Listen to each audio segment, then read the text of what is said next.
بسم اللہ الرحمن الرحیم۔ عزیز طلباء و طالبات، السلام علیکم۔ آج ہم اردو ادب کی جس صنف کے حوالے سے بات کریں گے اسے نظم کہا جاتا ہے۔ آپ نے بچپن سے بہت سی نظمیں لکھی ہیں، پڑھی ہیں اور اس لفظ سے آپ اچھی طرح سے واقف ہیں۔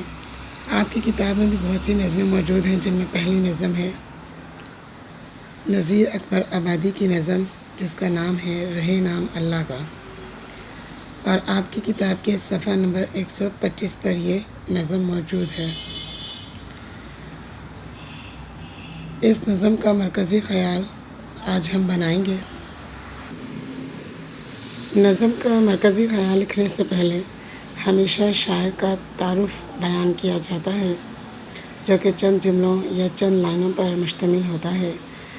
تو سب سے پہلے آپ نظم کا نام لکھیں گے اور پھر شاعر کا تعارف کی ہیڈنگ لگائیں گے، اور شاعر کا تعارف آپ کچھ اس طرح سے لکھیں گے: نذیر اکبر آبادی 1735 میں دہلی میں پیدا ہوئے۔ ان کا اصل نام شیخ ولی محمد تھا۔ نذیر اکبر آبادی کو اردو شاعری کی تاریخ کا پہلا عوامی اور جمہوری شاعر کہا جاتا ہے۔ انہوں نے اس دور میں رائج شعری اصناف سے کنارہ کر کے اپنی انفرادیت قائم کی اور نظم کو اظہار کا ذریعہ بنایا اور عوامی اور مقامی موضوعات کو شاعری میں بیان کیا۔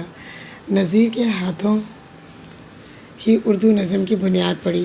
جدید شاعری کا وہ رجحان جسے حالی اور آزاد نے پروان چڑھایا، اس کی بنیاد نذیر اکبر آبادی نے ہی رکھی تھی۔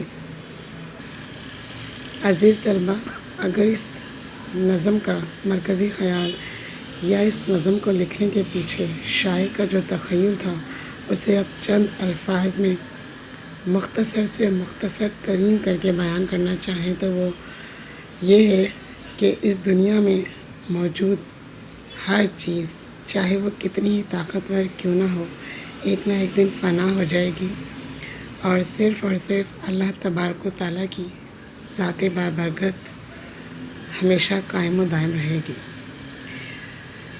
لیکن اس نظم کا مرکزی خیال امتحانی نقطہ نظر سے اور فارمل طریقے سے اس طرح سے بنایا جا سکتا ہے کہ آپ شاعر کا تعارف لکھنے کے بعد مرکزی خیال کی ہیڈنگ بنائیں گے، اور پھر اس کا فارمل اور بھرپور مرکزی خیال یہ ہے کہ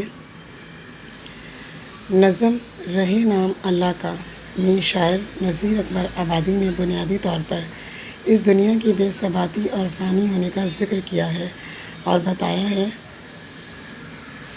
یہ افلاک، سورج، ستارے، خوشی اور غم، بڑی بڑی عمارات اور جھونپڑے، باغ و چمن، شعر و غزل، قصے و کہانیاں، غرض یہ کہ دنیا کی ہر شے فانی اور ختم ہو جانے والی ہے، صرف اور صرف اللہ کی ذات باقی رہے گی اور اسی کا نام ہمیشہ زندہ رہے گا۔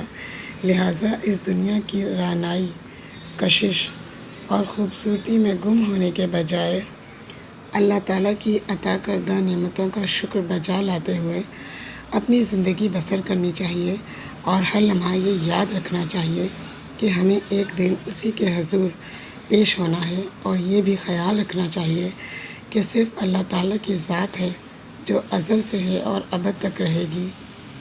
یہ نظم اپنی ہویت کے اعتبار سے مسدس ہے۔ ڈیئر اسٹوڈنٹس، مسدس کیا ہوتی ہے؟ مسدس ایک ایسی نظم کو کہا جاتا ہے جس کے ہر بند میں مصروں کی تعداد 6 ہو، جیسے کہ یہ نظم ہے رہے نام اللہ کا، اس کے ہر بند میں 6 مصرے ہیں۔ اس طرح سے یہ نظم اردو قواعد کے لحاظ سے اور اپنی ہویت اور ساخت کے اعتبار سے مسدس کہلائے گی۔ اسی کے ساتھ آج کے لیے بس اتنا ہی۔ اللہ حافظ۔